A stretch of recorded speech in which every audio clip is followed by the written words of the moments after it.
8 नवंबर 2016 रात के ठीक 8 बजे एक ऐसा ऐलान हुआ जिसने 150 करोड़ लोगों की धड़कनें तेज कर दी।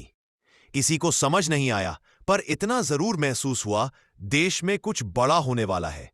टीवी स्क्रीन पर प्रधानमंत्री का चेहरा उभरा, आवाज गूंजी, आज रात 12 बजे से 500 और 1000 रुपए के नोट अमान्य होंगे। एक ही पल में लाखों जेबें कागज के बेकार टुकड़ों से भर गई। देश स्तब्ध था, जैसे हर घर में कोई अदृश्य तूफान उतर आया हो। घोषणा के कुछ ही मिनटों बाद एटीएम के बाहर लंबी लाइनें बननी शुरू हो गईं।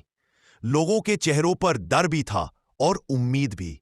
कहीं किसी के घर में शादी थी, किसी को दवा खरीदनी थी, किसी की रोज की कमाई उसी 500 की गड्डी में थी, और अब सब बेकार लग रहा था।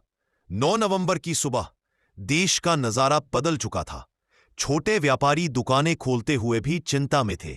मजदूर जो रोज सुबह काम की तलाश में निकलते थे, अब बैंक की कतार में खड़े नजर आ रहे थे। बुजुर्ग, महिलाएं, छात्र, सब एक ही लाइन में।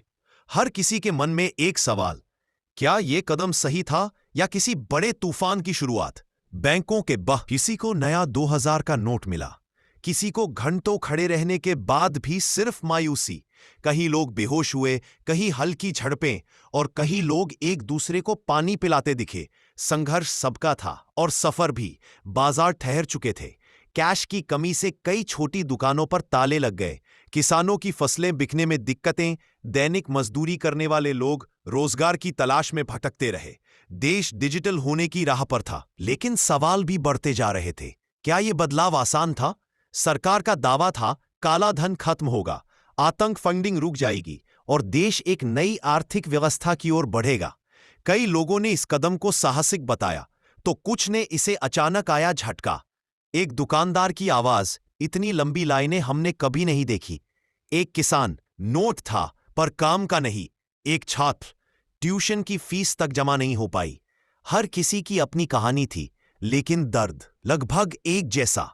नोटबंदी के साल गुजर गए, लेकिन आज भी सवाल वही है, क्या उस रात ने देश को मजबूत किया या तोड़ दिया? नोट बदले थे, पर किस्मत बदली या नहीं?